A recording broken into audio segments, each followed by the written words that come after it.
Another thing is you don't even necessarily need to be practicing quote unquote correctly,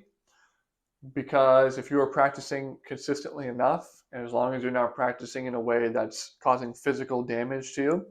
then you're going to get better. It's not like you have to do, okay, I need to do 10 different arpeggio exercises with 2 octaves, and I have to do it at this many beats per minute, and I have to do it with this finger and this finger, and I have to do,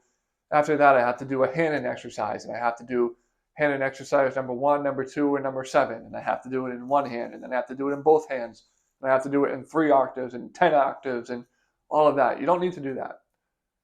You want to be structured in your practice. You should have it laid out if you're only practicing for 20 minutes per day. But at the same time, to help illustrate my points of how consistently is the number one reason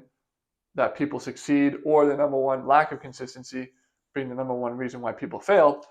is if you just sit down at the piano 4 days a week, 20 minutes per day, and you don't have anything planned at all, even though you should, but let's say you don't, and you just start playing stuff, either you're playing from a book or maybe you're coming up with your own things, you are going to get good at the piano. You're going to get good. Even if you have no idea what you're doing, if you don't have a practice schedule, if you don't have a book, if you don't have a teacher to help you, if you just sit down and start playing the keys, you're going to improve. As long as you're doing that consistently, you will get better, guaranteed. Even if you have no idea what you're doing, you don't have a teacher, you don't have a book, you're not following this consistent structured practice routine, but the consistency